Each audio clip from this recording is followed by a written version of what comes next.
기도란 자기의 소원이나 뜻이 이루어지도록 하는 것이 아니라 하나님의 뜻이 이루어지기를 간구하는 것입니다. 그런데 그렇게 기도하며 전도하는 자인 바울을 하나님께서 왜 만물의 찍기처럼 천대밖에 버려두셨는지 이해가 되지 않습니다. 그래도 바울은 그것조차도 주님의 은혜라고 합니다. 오늘날 모든 성도가 본받아야 할 태도입니다. 모든 것은 내 뜻이 아니라 하나님의 뜻대로 됩니다. 그래서 우리들의 기도와 상관없이 하나님의 뜻대로 되게 되는 것입니다. 바울이 로마에 가기를 소망했지만 하나님의 뜻과는 다른 방법으로 응답됩니다. 죄인의 몸으로 사슬에 매어 로마로 갑니다. 기도한다는 것을 이루어내시는 분이 따로 있다는 뜻입니다. 기도하는 자들은 자신이 얼마나 부족하고 연약한지를 잘 아는 사람들입니다. 그들은 날이 가면 갈수록 더욱더 주를 의지하는 자들입니다. 자기의 소원이 이루어지도록 기도하는 사람은 늘 불안할 것입니다. 그런데 하나님의 놀라운 경영 방식을 깨닫게 되면 그 심령의 평강을 누리게 됩니다. 이것이 지난주에 말씀드렸던 요지입니다. 이제 로마서의 끝부분에 와 있습니다. 바울이 로마 교회 성도들에게 편지를 마무리하면서 그들에게 문안 인사를 하고 있습니다. 이 문안 인사 속에 담긴 영접과 문안하라는 말씀이 무엇을 강조하시려는지 함께 은혜를 나누어 보도록 하겠습니다. 고린도전서 4장 13절에서 15절의 말씀입니다. 비방을 받은 적 권면하니 우리가 지금까지 세상에 더러운 것과 만물의 찌꺼기같이 되었도다. 내가 너희를 부끄럽게 하려고 이것을 쓰는 것이 아니라 오직 너희를 내 사랑하는 자녀같이 권하려 하는 것이라. 그리스도 안에서 일만 서성이 있으되 아버지는 많지 아니하니 그리스도 예수 안에서 내가 복음으로서 너희를 낳았음이라. 바울이 하나님의 붙들려 복음을 전하는 일에만 매달리다 보니 줄이고 목마르고 헐벗고 매맞으며 그래서 만물의 찢기같이 되었다고 합니다. 이 인간적으로 보면은 파탄난 인생입니다. 그런 바울이 편지를 통하여 로마 교회 성도들에게 문안하고 있습니다. 그것은 사도들과 사귐이 있게 하려는 것입니다. 사도들과의 사귐은 하나님 아버지와 그 아들 예수 그리스도와 함께 하는 것을 의미합니다. 친구를 보면 그 사람을 안다는 말처럼 그 사람이 누구와 사귀는가에 따라 그 인격을 알 수 있다는 말입니다. 그런데 우리의 자녀들이 친구라고 데려왔는데 세상에 구경거리요 멸시와 천대받는 자를 친구로 데려왔다면 부모들이 아마 도시락 싸다니면서 말릴 것입니다.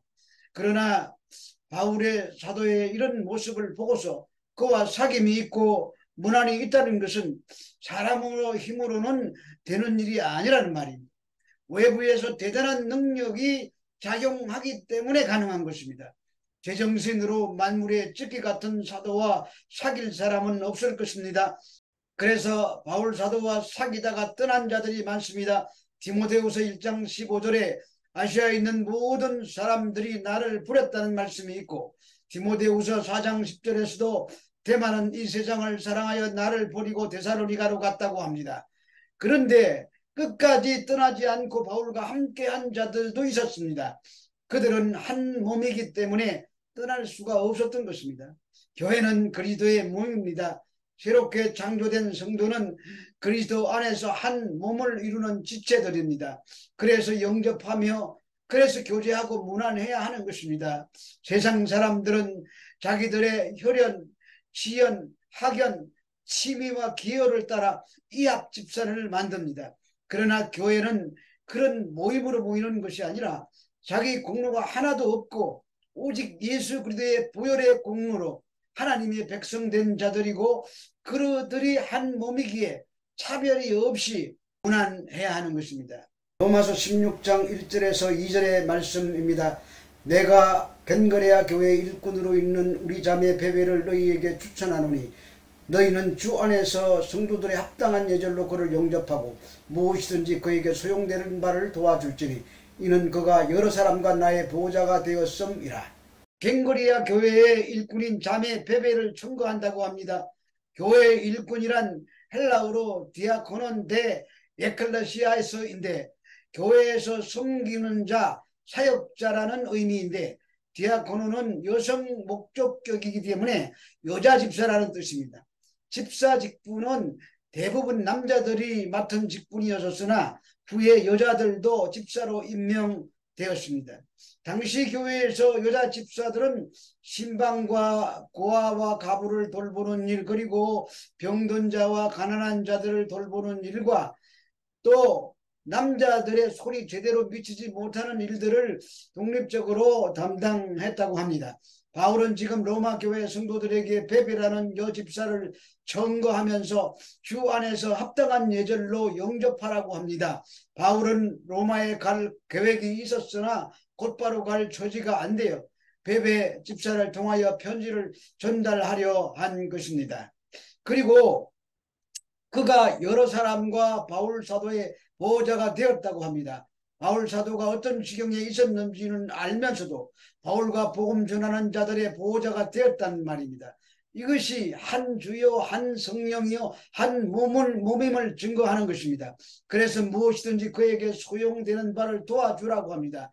유대사회에서 여자의 신분과 지위는 얼마나 보잘것없었는지 선거권도 없고 증인 채택도 되지 않는 신분이었습니다. 그래서 유대인 남자들이 기도할 때 여자로 태어나지 않은 것에 대해서 감사하다고 말하는 것입니다. 그리고 예수님의 부활의 최초의 목격자가 누구입니까? 막달라 마리아라는 여자입니다. 예수님의 부활을 제자들에게 최초로 증거한 사람이 여자였었습니다. 그러므로 그리스도 안에서는 이제 더 이상 남자와 여자의 차별이 있을 수가 없습니다. 우리는 모두가 다 주 안에서 하나가 되는 것입니다. 로마서 16장 3절에서 4절의 말씀입니다. 너희는 그리스도 예수 안에서 나의 동역자들인 브리스가와 아굴라에게 문안하라. 그들은 내 목숨을 위하여 자기들의 목까지도 내어 놓았나니 나뿐 아니라 이방인의 모든 교회에도 그들에게 감사하느니라. 나의 동역자라는 말의 헬라어 스네로쿠스는 함께 일하는 사람, 돕는 사람이라는 뜻입니다. 바울은 이 말을 사용하여 그들을 수고를 취하고 그들의 권위를 강화시켜주며 그들을 자신의 동역자라고 해서 모두가 다 하나님의 조력자들이며 함께 하나님의 나라의 사역자들이라는 점을 강조하고 있습니다. 교회 안에는 직분상 목사가 있고 장로, 권사, 집사가 있지만 이들은 다 하나님의 나라를 위해서 일하는 사역자들입니다. 그런 사역자인 브리스가와 아굴라에게 문안하라고 합니다. 이들은 부부인데 부인의 이름이 먼저 나옵니다. 이들이 다 예수 그리스도 안에서 바울의 동역자가 되었다고 합니다. 그런데 이 가정은 아내가 더 헌신적이니 남편이 따라온 것 같습니다. 그래서 이름의 순서가 다르게 나온 것입니다. 그런데 이들 부부가 바울을 향하여 자기의 목이라도 내놓았다고 합니다. 바울과 함께 동역하면서 바울이 당하는 모습을 보았는데도 목숨을 대신 내어놓을 정도로 함께한 것은 복음 때문입니다.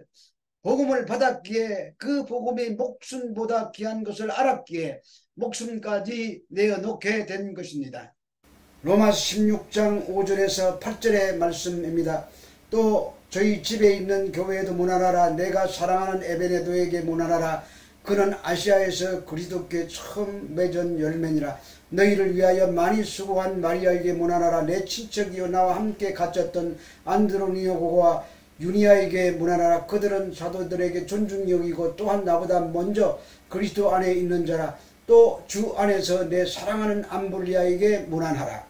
로마서 16장 안에 무려 26명의 이름들이 나옵니다. 그리고 이름이 없는 수많은 사람들도 있습니다. 왜 이들에게 문안하라고 하는가 하면 모두가 한 성령을 마시고 한 주를 숨기고 한 몸이 되었기 때문입니다. 함께 복음의 동역자가 되어 생명책에 그 이름이 기록되어 있기 때문입니다. 성도들은 세상의 그 어떤 육신의 혈통이나 이해관계에 있는 자들보다 더욱 가까운 관계를 가진 자들입니다. 나의 사랑하는 에베네도에게 문안하라고 합니다. 에베네도는 아시아에서 처음 개종된 자였었습니다. 로마 교회를 위해서 많이 수고한 마리아, 바울의 친척인 안드로니고와 유니아, 주 안에서 사랑하는 암볼리아라고 합니다. 암볼리아란 이름은 로마 황제 가문에서 많이 사용하는 이름입니다. 아주 지체 높은 사람도 한 몸이 되었다는 말입니다. 구절 이하를 다 읽고 설명하기에는 시간이 부족하므로 이름만 호명하겠습니다. 우리의 동역자인 우르바노, 나의 사랑하는 스다구, 그리스도 안에서 인정함을 받은 아벨레, 아리스타블로의 권속들에게 문안하라고 합니다. 권속이란 종이나 노예를 말합니다. 바울의 친척 헤로디몬에게 문안하라고 합니다. 나기수의 권속 중 조 안에 있는 자들에게 문안하라고 합니다. 나기수 집의 노예를 말합니다. 주 안에서 수고한 드로베나와 드루보사, 주 안에서 많이 수고한 사랑하는 보시, 그 밖에도 루포와 그 어머니 아순그리도와 블레곤과 흐메와 바드로바와 흐마와 및 그들에게 함께 있는 형제들, 빌롬로고와 율리아와 또 베레오와 그의 자매와 울lum바와 그들과 함께 있는 모든 성도들에게 문안하라고 합니다. 이처럼 로마 교회 안에는 유대인과 이방인, 남자와 여자, 주인과 종이 함께 한 몸이 되어 사랑하는 관계를 이루어 신앙생활을 하고 있었습니다. 왜 문안해야 합니까? 그것은 한 주님을 믿고 한 몸을 이루는 지체들이기 때문입니다. 예배는 성도들의 영접과 문안의 말씀을 들었다면 이제부터는 성도와의 교제와 문안이 있어야 하는 것입니다. 그 영접과 문안은 세상이나 세상에 속한 사람들의 이야기가 아니라 그리스도의 은혜를 나누는 것입니다. 나 같은 죄인이 용서 안 받아서 주 앞에서 옳다함을 얻으면 보혈의 능력임을 증거하는 것입니다. 문안하라는 말은 헬라어로 아스파사스인데 헬라어 아스파조마이의 제1부정 과거 2인칭 복수 명령형으로 너희들이 문안하라는 명령입니다.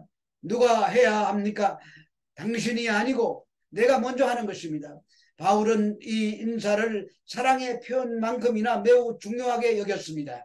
로마서 16장 16절의 말씀입니다. 너희가 거룩하게 입맞춤으로 서로 문안하라. 그리스도의 모든 교회가 다 너희에게 문안하느니라. 너희가 거룩하게 입맞춤으로 서로 문안하라고 합니다.